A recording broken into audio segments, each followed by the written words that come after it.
क्या आपने कभी सोचा है कि जिस लाल बत्ती और रुतबे के पीछे लाखों युवा अपने जीवन झोंक देते हैं, उस गोल्डन केज यानी सुनहरे पिंजरे के भीतर की हवा कितनी दमघोंटू है? वेल, हम बाहर से सिर्फ पावर और ग्लैमर देखते हैं, लेकिन अंदर का जो सच है, वो बहुत ही कड़वा है। मेरी बात ध्यान से सुनिए। एक जांबाज को इसलिए 7 गोलियां मारी गईं क्योंकि उसने एक घोटाले की फाइल खोली थी।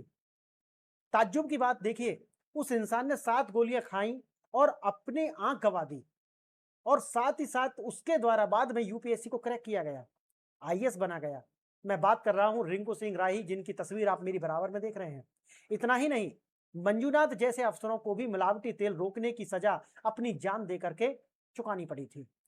आज का यह वीडियो सिर्फ जानकारी नहीं बल्कि सिस्टम के उस इनसाइडर सच का खुलासा करेगा, जिसका सार्वजनिक रूप से किसी की भी हिम्मत होती नहीं है खोलने की। एक्चुअली सरकारी नौकरी सिर्फ पावर का खेल नहीं है दोस्तों। यह उन अनकहे नियमों का जाल है जहां आपकी ईमानदारी को कभी-कभी पागलपन या सिस्टम के लिए खतरा माना जाता है। ओके, तो सवाल यह है कि अगर ये इतने ही पावरफुल हैं, तो मजबूर क्यों हैं? मन में आता होगा आपके भी कई बार। आज मैं आपको इन नियमों के बारे में बताने वाला हूं, जो किसी ट्रेनिंग एकेडमी में नहीं सिखाए जाते और समाज में जिनको लेकर के बिल्कुल भी अवेयरनेस नहीं है। हमारे मन में कई बार आता है कि ये तो पावरफुल है, लेकिन आपने बिहार के अंदर देखा कि एक आईएएस की पत्नी का रेप हो जाता है, लेकिन वो कुछ नहीं कर पाता। कुछ ऐसे नियम हैं जिनका मैं आज आपको गिनाने वाला हूं और ये नियम आपको बिल्कुल वही है जो कि अंदर की बात है। पहला है, बॉस ही भगवान है। Hierarchy as a religion.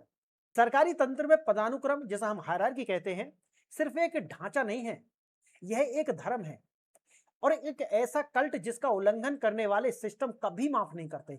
अगर आपने इसका उल्लंघन किया तो आपको माफ नहीं किया जाएगा। एक्चुअली एक ऐसी व्यवस्था जो कि एक तरीका से रिलीजन की तरीका से फॉलो की जाती है। मेरी बात थोड़ा ध्यान से सुनिए। एक अधिकारी का पूरा भविष्य उसकी एसीआर, जिसे हम एनुअल कॉन्फिडेंशियल रिपोर्ट और जिसको आज एपीएआर कहा जाता है, उस पर टिका होता है। और यह सिर्फ एक ग्रेडिंग नहीं बल्कि आपके करियर का डेथ वारंट हो सकता है। अगर आपके बॉस के द्वारा उस पर खराब लिख दिया गया तो आपका करियर तबाह हो जाएगा।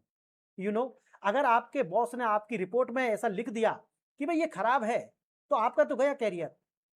आपके करियर के लिए पूरे चंद्र ग्रहण लग जाएगा उस पर। उसकी एक टिप्पणी आपकी दशकों की मेहनत को खराब कर सकती है फ्रेंड्स। में एक कड़वी कहावत है, जगह मत चुनो, बॉस चुनो। यानी पोस्टिंग कहां मिल रही है उससे कहीं ज्यादा जरूरी यह है कि आपकी कुर्सी के ऊपर कौन बैठा है। दूसरा नियम है, कभी अकेले निर्णय ना लें। इंसुलेशन के लिए आपको 2 से 4 लोगों को एक साथ लेना पड़ेगा, एक पूल क्रिएट करना पड़ेगा। नौकरशाही का यही एक अनकहा नियम है, क्योंकि आप अगर अकेले निर्णय लेंगे तो उसका फायदा तो सब उठा लेंगे, लेकिन फंसेंगे आप। एक्चुअली चतुर अफसर खुद प्रपोजल नहीं बनाता बल्कि नीचे के अधिकारियों से प्रस्ताव मांगता है, ताकि फाइल पर यह दिखे कि यह फैसला पूरी मशीनरी का था। मकसद साफ है कि भाई अपनी गर्दन आगे नहीं करनी, अपनी गर्दन नहीं कटवानी। इसे एक अनुभव से समझते हैं। स्वच्छ भारत अभियान के दौरान एक अधिकारी ने एंटीबैक्टीरियल पाउडर छिड़कने का एक बेहतरीन सुझाव दिया था, लेकिन उन्हें जल्दी ही यह एहसास हो गया कि यह उनके ज्यूरिसडिक्शन से बिल्कुल बाहर की बात है और इस पर ऐसी जंग छिड़ी कि फाइल पर फाइल, और यह फाइल कहां दब गई पता ही नहीं चला। सिस्टम में नवाचार से ज्यादा इस बात पर जोर दिया जाता है कि महीने के अंत में जो रिपोर्ट बन रही है उस पर क्या छपा है। आपका जो मैंने आप बताया ना अप्राइजल उसी से बनेगा। जमीन पर बदलाव नहीं बल्कि गमले कितने हैं वो देखना, यानी कि हवाबाजी आप जिसे कह सकते हैं, ये ज्यादा महत्वपूर्ण है। और एक कागजी कल्चर जो है उसको बढ़ावा मिला है। अकेले निर्णय लेना आपको बचा तो लेगा, लेकिन अगर आपने सिस्टम की कमाई यानी कि फ्लो को छेड़ा तो वो आपको तोड़ करके रख देगा। अगर हम तीसरे नियम की बात करें तो यह है, सिस्टम फ्लो के अंदर बाधा ना बने। अब बात करते हैं उस फ्लो की जो इस पूरी मशीनरी का ग्रीस है। सिस्टम में भ्रष्टाचार और विशेष अधिकारों का एक पुराना पारिस्थितिकी तंत्र है। मेरी बात ध्यान से सुनिए। सीमा शुल्क में स्पीड मनी हो या फिर सरकारी बंगलों और गाड़ियों के अंदर फिक्स्ड कल्चर, यहां करप्शन नहीं बल्कि इसको सिस्टम का हिस्सा बना दिया गया है। अगर आप इस बहाव को रोकने की कोशिश करेंगे तो आप पूरे इकोसिस्टम में दुश्मन बन जाएंगे। और आपने देखा होगा कि बार बार एक लाइन आती है कि जब मैं आईएएस बन जाऊंगा तो मैं सिस्टम को बदल कर रख दूंगा, लेकिन ये मसूरी से जैसे ही निकलते हैं, तुरंत ये कहाँ गायब हो जाते हैं ये उच्च विचार वाले विद्यार्थी, पता ही नहीं चलता। मंजूनाथ और रिंकू सिंह राही की कहानियां इसका जीता जागता सबूत है। रिंकू सिंह राही को 7 गोलियां मारी गई थी दोस्तों। लेकिन सिस्टम का असली क्रूरता देखिए, जब वे आईएएस बने तो वकीलों की एक लॉबी के द्वारा उन पर दबाव बना करके उन पर उठक बैठक कराई गई। उसके लिए उन्हें मजबूर किया गया। देखिए, आप आईएएस एसोसिएशन के विषय में आपने सुना होगा, वो बात-बात पर बाहर आ जाते हैं। लेकिन इस व्यक्ति को बचाने के लिए वो बाहर नहीं आए, क्यों?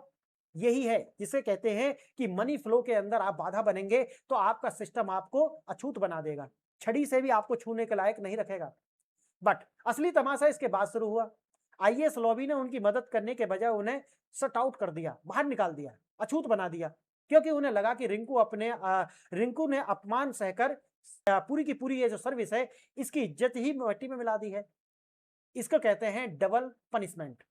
पहले माफिया ने मारा और फिर सिस्टम ने ही उनको त्याग दिया।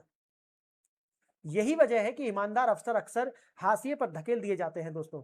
और इसी के साथ खतरा सिर्फ बाहर के माफिया से नहीं है, असली वार तो अंदर के लोगों की है। आप ईगो और गॉसिप, ये दो आपको मैं आगे पॉइंट में समझाऊंगा। देखिए, एक अनकही, ये ऐसा नहीं है कि जो मैं आपको बता रहा हूं कि ये कहीं नियम लिखे हुए हैं, किसी रूल बुक के अंदर है, नहीं। अगर आप देखेंगे तो चौथा नियम है ईगो और गॉसिप।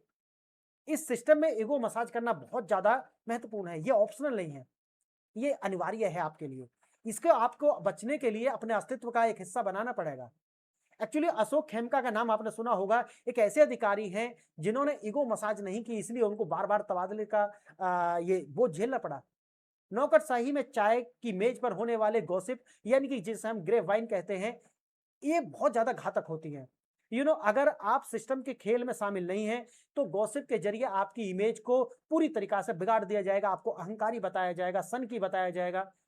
खासकर महिला अधिकारियों के लिए ये और भी ज्यादा गंदा है, जहां उन्हें स्पेन और बदतमीजी का टैग देकर के प्रोफेशनल तरीका से साइडलाइन कर दिया जाता है। ओके, यहाँ व्यक्तिगत रंजिश इतनी गहरी होती है कि आप अपने आप को खत्म करने के लिए किसी भी हद तक अफवाहें फैलाई जा सकती हैं। अगर आप देखें तो पांचवा नियम है राजनीति ही अंतिम सत्य है। नौकरशाही का असली रिमोट कंट्रोल वास्तव में राजनीतिक लोगों के पास है।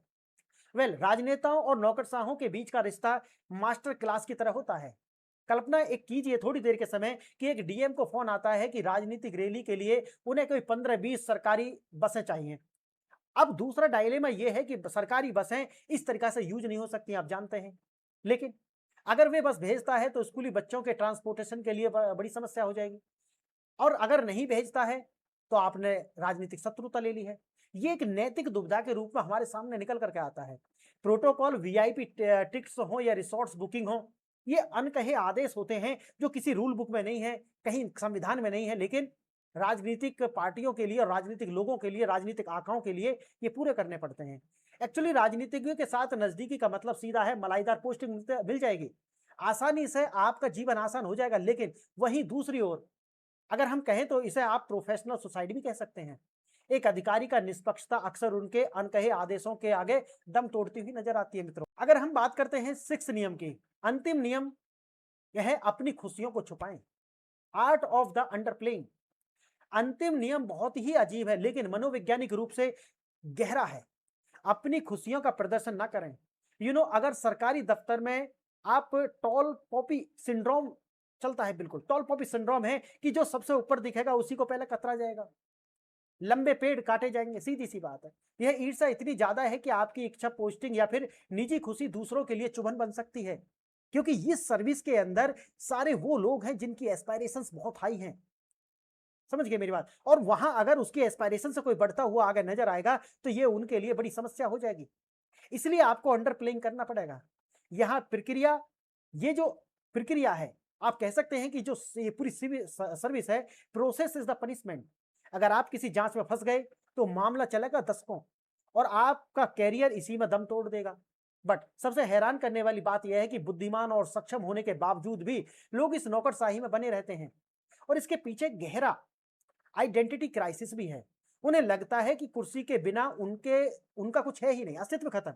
अपनी अस्तित्व को इस कुर्सी से जोड़ लेना उनकी सबसे बड़ी कमजोरी बन जाती है और ये सब कुछ सहने के बाद भी वो लगातार इस चेयर को पकड़ करके बैठे रहते हैं। वो इस रुतबे और स्टेटस को छोड़ना ही नहीं चाहते और इसे ये जो रुतबा है, ये उनके लिए गोल्डन केज बन जाता है। और अगर हम अंधेरे में रोशनी की किरण की बात करें, इतनी कड़वी सच्चाई के बाद भी क्या ये नौकरी अभी भी करने योग्य है? मेरी बात थोड़ा ध्यान से सुनिए, जवाब इसका हाँ है। लगेगा आपको बड़ा अजीब है कि इसका जवाब हाँ है, इसके कभी के बाद। बिल्कुल, सिस्टम एक बड़ा ही राक्षस है, ये बहुत बड़ा राक्षस है। अगर आप इतने होशियार हैं कि अपने यूपीएससी जैसी परीक्षा क्रैक की है, तो आप इतने समझदार तो होने ही चाहिए कि बीस्ट को मैनेज राक्षस को मैनेज कैसे करते हैं। एक्चुअली यह जॉब एक पैकेज है। इसमें जहाँ घुटन और चुनौतियाँ हैं, वहीं समाज में एक आपका व्यक्तित्व, आप स्पेशल हैं, ये स्टेटस भी आपको प्रदान करता है। यूपीएससी की तैयारी करने वालों के लिए मेरा संदेश एक है, सिस्टम के इस भयानक चेहरे से मानसिक रूप से तैयार रहें। जब आप इसके अंदर जा रहे हैं, आप इसे एज ए स्टार्टअप ना लें, एक पारंपरिक और सख्त व्यवस्था के रूप में इसको स्वीकार। यूपीएससी की तैयारी करने वाले सभी के लिए मेरा यही संदेश है। ओके, आपको यह विश्लेषण कैसा लगा? क्या आपने भी कभी इस सिस्टम के इस कड़वे सच को महसूस किया है? कमेंट्स में जरूर बताएं और इस वीडियो को उन लोगों तक शेयर जरूर करें जो इस गोल्डन केज के अंदर कदम रखने वाले हैं, ताकि वो इसके लिए पहले से तैयार रहे। अगर वीडियो अच्छा लगा तो चैनल को सब्सक्राइब करें और वीडियो देखिए, इसके लिए बहुत बहुत धन्यवाद। जय हिंद, जय भारत।